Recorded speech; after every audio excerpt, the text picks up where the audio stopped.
to Cricket Life Stories with me, Neel Khagram. Today we're joined by Adam Lyth. Adam, how's things going? Yeah, it's going really well, thank you. Obviously, the season's just finished. Shortened season, obviously, with what's going on, the pandemic, but it was great to get out there and play some cricket. And unfortunately, we didn't quite get to the 4-day final and didn't qualify for the Blast quarter-finals. But on the whole, it was a pretty good season for myself. And unfortunately, we didn't quite get to the 4-day stuff, but the 4-day stuff was brilliant for the club. Obviously, we got to the top of the North group, if you like, and we played some good cricket. So that was a very, very good thing for us. But the Blast was a bit disappointing. We didn't really play our best cricket at all, really, and we were in a decent place with 4 games to go. Then, unfortunately, 4 of our lads missed out. So that was unfortunate, but thankfully they're all safe and well. And yeah, unfortunately we didn't quite get through to the quarterfinals, but on to next year, really. So you were born in Whitby, Yorkshire. So when did you first get into the sport? What first attracted you to it? Yeah, obviously coming from Yorkshire, obviously cricket's absolutely massive, and I just basically followed my dad and my grandparents around as a kid. My dad's obviously played for the local team with my granddad and my uncle as well. So we would just go and follow. My dad obviously was captain for a number of years of the local side, Whitby. I'd go down, I'd go out to the toss with him as a 5-6-year-old, and I'd just play on the boundary edge with my mum. She'd be throwing balls all day. I'd be fielding, catching, hitting balls. Literally all day. So I got into it through my parents and grandparents, really, and then managed to play for the local junior side on a Sunday night, along with them moving my club cricket to Scarborough, which was massive for me. Obviously, Scarborough's the outground for Yorkshire, and the facilities there are fantastic. So it kind of went on from there, really. So you also had trials for Man City. How did that go for you? What position did you play? And do you think it's important, for any tips for youngsters to kind of play different sports, try different things out? I was actually going to go on to my first love as a kid was football. Huge Arsenal fan, and loved football. And my brother Ashley played professional for Leicester. So yeah, I had trials at Man City. I think I was age 15, and I did 2 separate 6-week trials at ages 15 and 16, and sat down in the office at their old training ground, and they said they wanted to sign me, but I had to move to Manchester. And me being pretty much as a homeboy, I kind of said no. I don't want to leave my mum and dad and then move to Manchester on my own at such a young age. So that's kind of how it really, really went. And I love watching football. Miss playing now, but obviously I'm a professional cricketer and can't really play both sports. And I'm not sure Yorkshire would be too happy if I got injured. Well, what position did you play? I played midfield. Anywhere really in the midfield, in the centre, really. I could play a bit more advanced, or I could play a defensive role, but my best position, I would say, would have been defensively. And do you think it's important for youngsters growing up to try different things out, seeing what's, just kind of honing their skills in different areas? Absolutely, yeah. Try every single sport that you can, and I've been quite lucky that my parents are very, very sporty. My dad's very, very sporty. He plays golf, cricket, football. So I play all them sports. Obviously, don't play as much football now. We warm-ups and stuff like that. With cricket, we play a bit of football now and again, and absolutely love it, and all the lads love it as well. So, but now I play as much golf as I can during the winter and in the season if I get days off. It helps me relax during the season to play different sports, and I love getting out there in the fresh air playing golf. So I'd definitely say to to all kids out there. Try as many sports as you can. And when did you first get into the Yorkshire system, the setup, the youth setup? I think I was 11 years old. Went to trials. I remember turning up, and Adil Rashid was thankfully he didn't have to bowl at me, because I'm not sure how the trial would have gone if he'd have been bowling at me, because he was obviously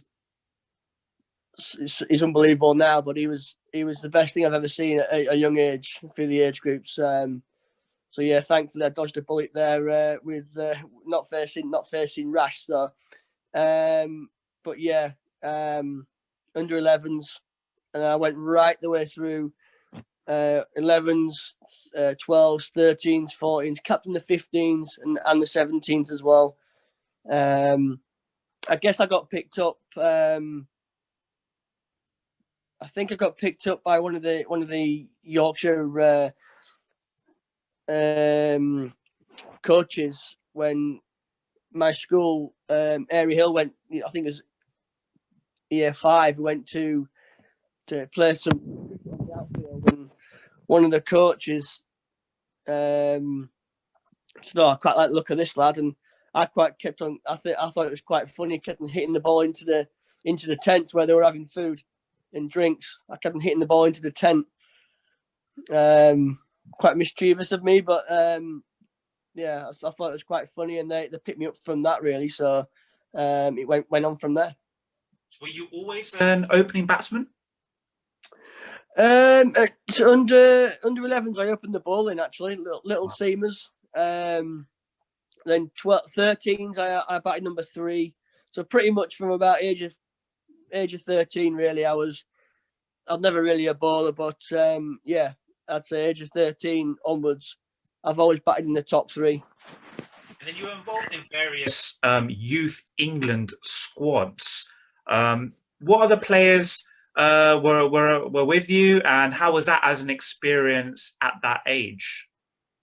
Oh, it's fantastic! Yeah, to any time to represent your country and is just an honour, really. And on the under-19 team, I've been lucky to play for two separate teams, really. And Moeen Ali was there, Stephen Finn, Adil Rashid, Chris Wokes, Liam Dawson, Tom Wesley, Alex Wakely, Billy Godleman. So many players, and who are still playing and have gone on to play for England as well, which is absolutely fantastic. I think who else was in those teams? Stephen Mullaney. I think I'm missing another big player here, really. Rory Hamilton Brown. He was in there.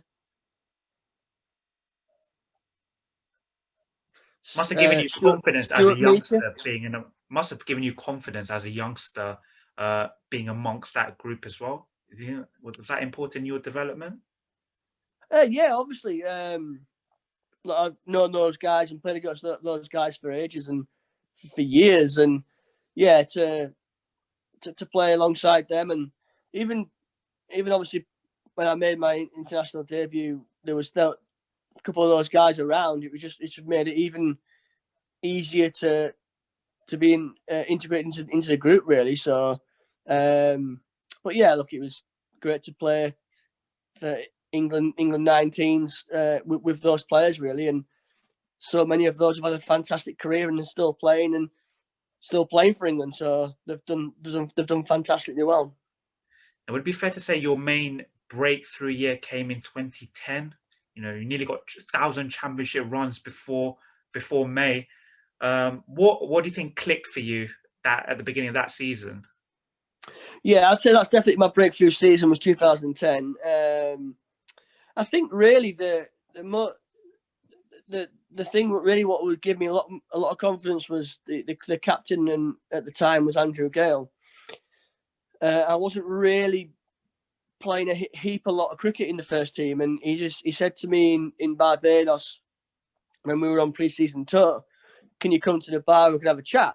So I was thinking, oh, well, am I in trouble or something? I didn't. So he just sat me down and just said, look, you're too good to be in the second team, and we feel like you can do a good job opening the batting. Will you do it? And I was like, well, I wouldn't say in county cricket, I'm a total natural opener. Is there any chance I can bat 3, 4? And he said, well, the only slot is at the minute is for open the batting. And I said, I'll do it. 100%, I'll do it. And he just said, look, I don't care if you get 6 noughts in a row, you're going to be playing every game this season. And that gave me a lot of confidence, knowing that if I didn't perform, I was still going to play.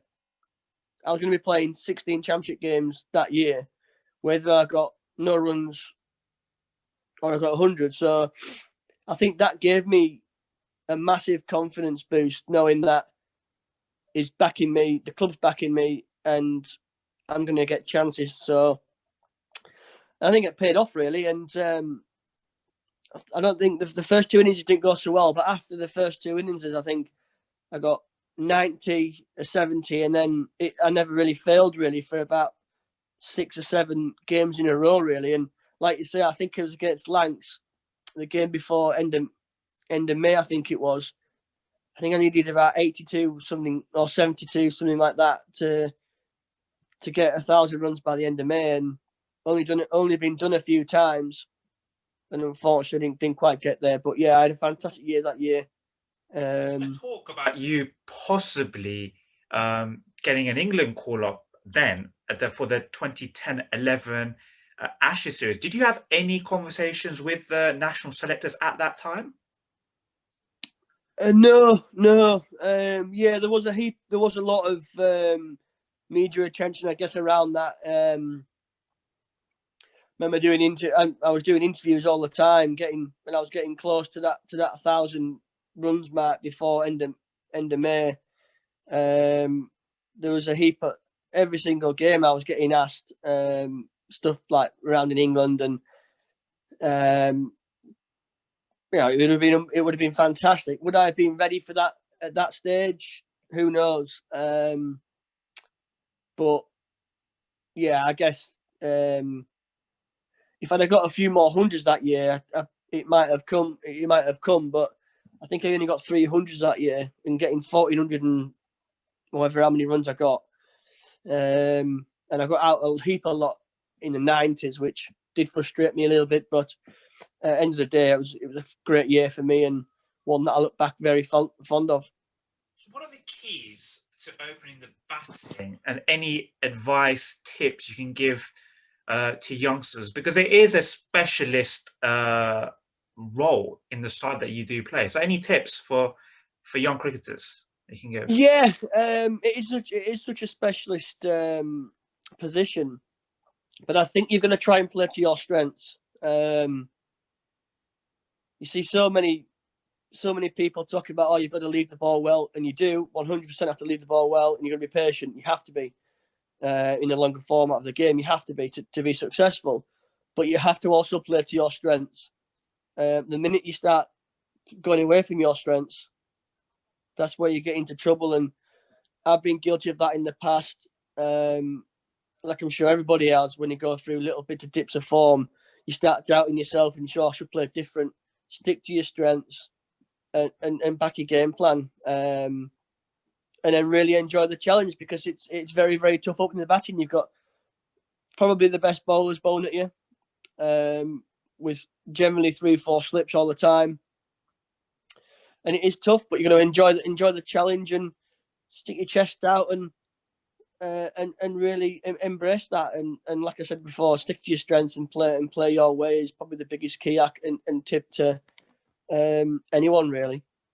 How important is that bond with your opening partner? And is that a special relationship that perhaps those down the order don't share, because you're going out to bat together, as you said, embracing the challenge together, the new ball?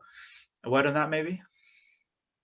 Yeah, obviously. I've at Yorkshire, I've had quite a few partners, and some very, very successful ones as well.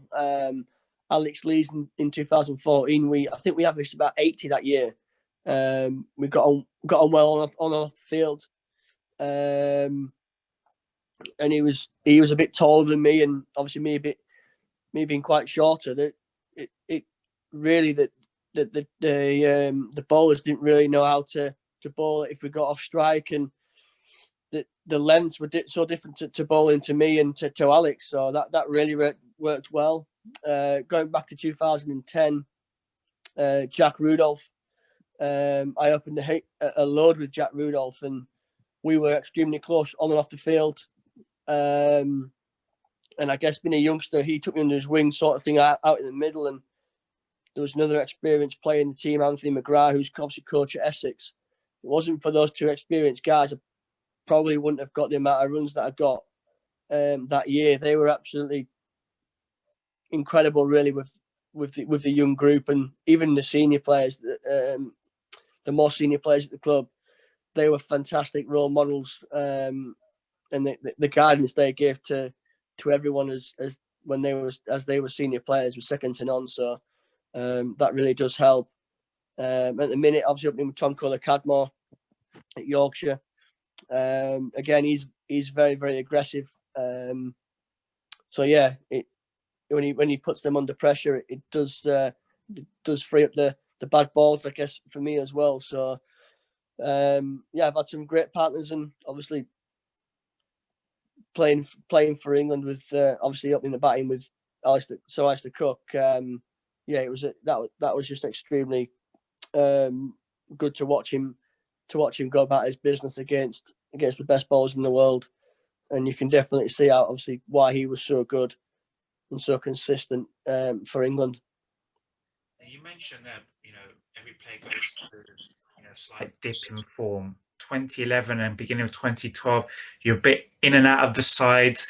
Was that a difficult period for yourself? Did you start doubting yourself, your game? A word on that period in your career? Yeah, I think I went away that after 2010, that winter, with the Lions, and obviously when you get a bit of a taste of the Lions and England, and I think I put too much pressure on myself for the following year, maybe even 2 years. That I got a bit of taste of playing for the Lions, and obviously the next stage after that's playing for England. And I think not that I was getting ahead of myself, but I wanted to do so well to force a way to that team. I was just trying too hard, and probably played at a few balls that probably weren't there. Going into a bit of a, I would say, not a bad run of form, but was getting 20s, 30s, 40s. I wasn't going on and cashing in, and then obviously found myself out the Yorkshire team, which was very hard to take. But obviously, at such a young age, you in professional sport, it's never going to go swimmingly. So keep telling yourself how good you are, and keep backing yourself, and force my way back into the team and finish off strong towards the back end of the year. So yeah, word on that huge 100 you scored at Leicester, the double 100, 248. Was it just talk us through that innings, and that kind of kicked you back into the reckoning as such? Yeah, I guess obviously when you've been getting 60s and 70s or 30s and 40s, and you get out and on good wickets, you frustrating. And obviously with myself being out the team, I never really wanted to give that away. And the hunger for runs that day, it was a good pitch as well. And I felt good from ball one, really. And yeah, I managed to get to 100, and then batting with Johnny Bairstow, I think at the time, and I think he's just come out of the England team as well, and he was playing superbly well. We had a big partnership. Then managed to get 150, and then the closer I was getting to 200, it was just basically just keep ticking away, and I managed to get my 200 with one of my closest mates at the club, Stephen Patterson, and then unfortunately Moeen Ashraf got out, so I didn't go past 250. But yeah, I was never gonna really give it away, and the hunger for runs that day was was immense, really, and it helped that we were playing on a very, very nice wicket. But yeah, no matter what wicket you're playing on, to obviously get 248, I've played very, very well. Then any tips and advice you can give for batsmen through all levels about, once you're in, cashing in and going big? I guess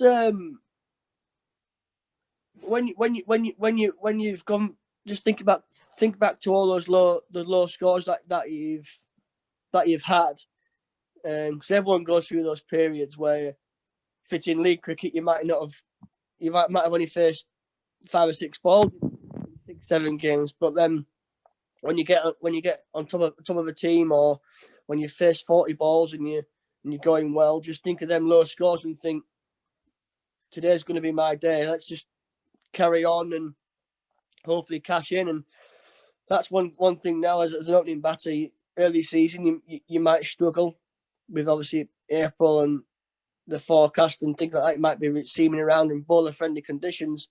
When it gets to June, July, when you're 60 not out on a good wicket, think, right, I've gone through 4 or 5 games early season where the bowlers, it was really hard work and they had your number. Now it's time to really, I guess, put your foot on the throat, really, and never give it away, and try and get that 150, 200, which obviously goes on to try and win with them big scores, win your games for either your club team or your county or England. And then 2014, another huge year for yourself in terms of you racked up the runs. Obviously, Yorkshire win the championship that year as well. Before we get into that moment, I read a little story about you actually speaking to a sports psychologist. Is it Simon Hartley?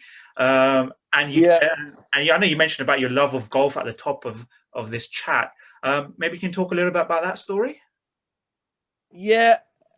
Well, I first of all, I'm not sure if it genuinely worked or not, but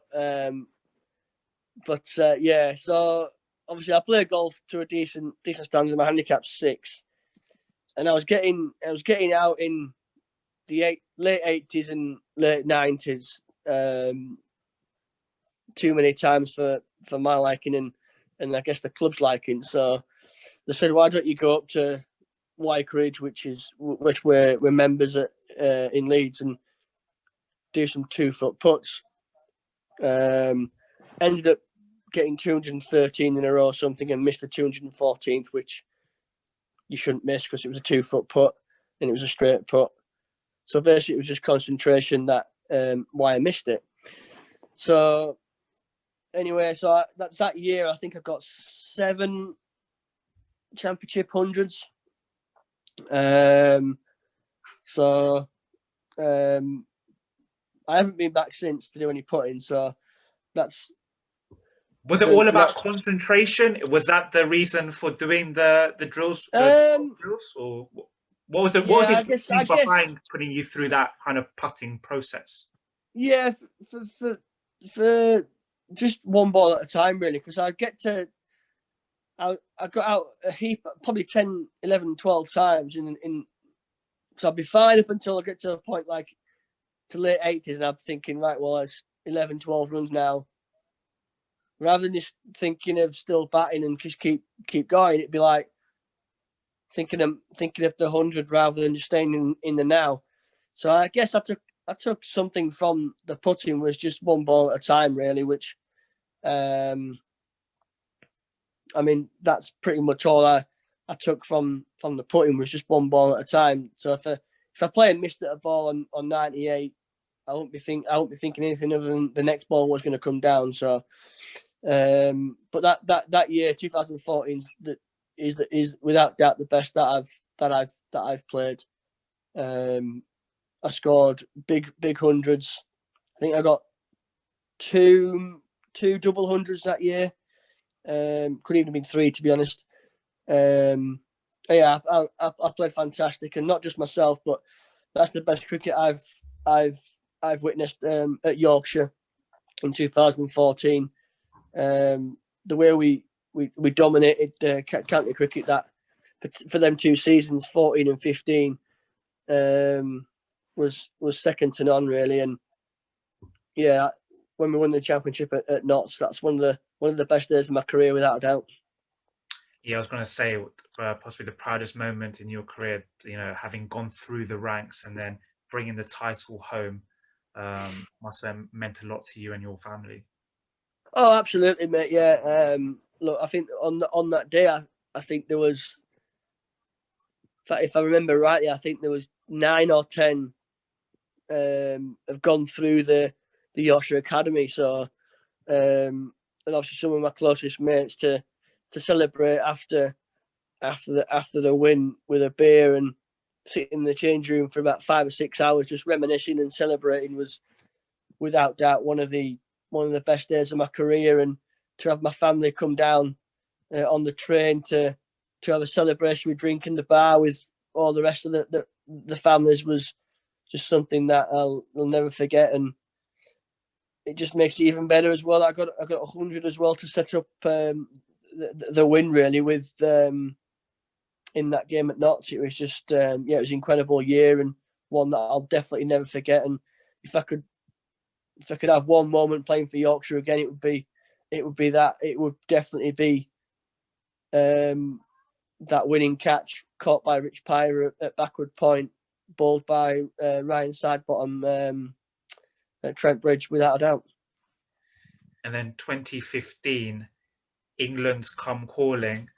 You were around the squad, I think the West Indies series at the beginning, but didn't make it into the final 11. Then you get your test debut, the test cap against New Zealand. What did it mean to you, that moment? Oh, I mean, it's just unbelievable, really. Dreamed about playing for England, dreamed about playing at Lords, dreamed about getting my cap, but to receive my cap on that morning by Andrew Strauss, with obviously one of my good mates, Mark Wood, as well, making his debut at Lords. To play at Lords is an unbelievable thing, but to make my debut is just incredible. To have my friends and family there at Lords was just super special. And one thing that I'll never ever forget. And unfortunately didn't go quite to plan that day, that week, personally, but obviously Ben Stokes' knock was incredible. And then a week later to get my 100 at Headingley was just unbelievable. So fantastic. Yeah, you said 100 at Headingley, your home ground. Obviously, you've been brought up at Headingley, the seaman swinging ball. Any tips for playing the seaman delivery, the swinging ball? Well, it's very, very tough, and Headingley is a tough place to bat. But I guess you just play the ball as late as possible, and if it is swinging, going to try and play the ball late and play it under your eyes as much as you can, really. And if you get a good ball, there's nothing you can do about it. So, but it is tough. And then in terms of your England career, obviously the Aussies were in town after that New Zealand series. You perhaps didn't get the runs that you would have expected. Did you feel that you deserved a longer run in the side? What was your thoughts going through your mind during that period? Yeah, obviously, to play in Ashes is unbelievable, and like to even win in Ashes is incredible. So many players have tried, and thankfully I was in that team and in that squad, and we won the series. But on a personal note, it still kind of frustrates me now how I know I'm good enough to play that level, and it really frustrated me how I didn't do as well as I know I should have done. Yes, the ball really well at me, and I gave a wicket away probably 2 or 3 times too many. I think I deserved probably another go, but at the end of the day, at the highest level, sometimes you don't quite get another chance. And look, if I don't play again for England, I've played 7 Test matches, and I'll never forget them 7 Test matches. And I'm just thankfully that out of the 7 Test matches I got 100, and I played really well against New Zealand, so I know I can do it. It's just obviously Australia, they with their bowlers there, it was on them tough wickets as well in the Ashes. It was difficult, and unfortunately I didn't quite get a couple of scores really, which would have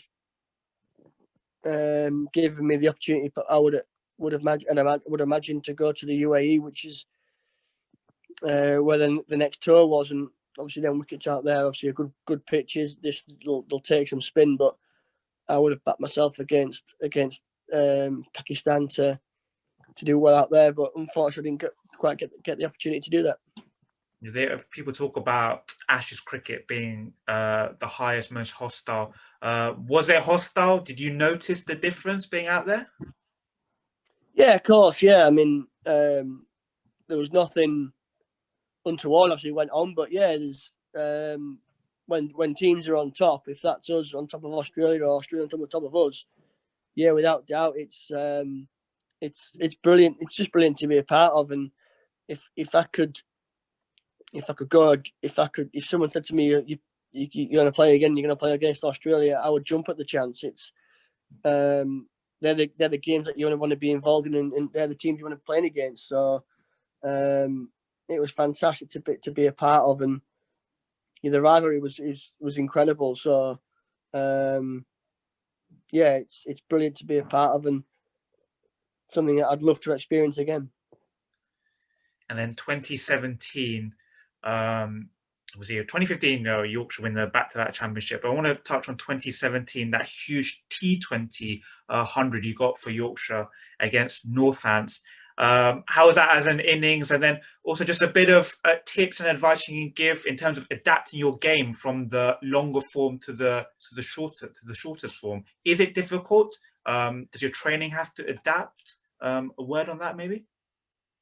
Yeah, look, obviously now I'm a bit more experienced. I can adapt. It doesn't really affect me too much at all. But when I was a bit younger, it was really difficult going from red ball to white ball. Training is different. Without doubt, it's different. You practice your range hitting, your sweeps, reverse sweeps, different shots against spin, ramp shots again on this sort of thing. Red ball, you generally try and defend your off stump, and at the end of it, you might hit a few cover drives to feel good and things like that. So training definitely is different.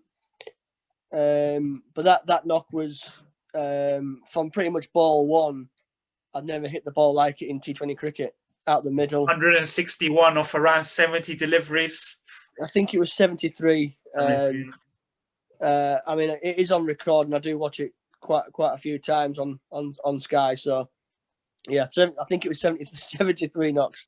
Yeah, it was incredible. Really, I kind of knew when I got through the power play that I could go and get a big score here. Never in my wildest dreams would I thought that I could get 161. I knew I could get 100, definitely get 100 in 2020, but 161 never in my wildest dreams. But yeah, what a night that was against Northants. And then, as we mentioned at the top about this year, the cricket this year, what does the future hold for Adam Lyth? A few more years playing for Yorkshire. Do you still have international aspirations? Of course, hopefully carry on playing for a number of years now. I've got a couple of years left in my contract at Yorkshire, and hopefully I can play well into my 30s, and I've still got aspirations to play for England, and so hopefully churn out some big runs for Yorkshire in red ball cricket. With some hundreds, and you never know what might happen with the test side and things like that. So I'd love another go at international cricket, and in 2020, and obviously you never know with 100 keeps going runs and some quick runs, which is my job at the top of the order to get off to fast starts for Yorkshire. And you never know. Hopefully that there might be a T20 call up and hopefully keep playing some franchise stuff around the world as well. So hopefully the future is bright for me, and hopefully plenty more years to be playing this wonderful sport. So Adam, brilliant. Appreciate your time. Great talking through your career, and all the best for the years ahead.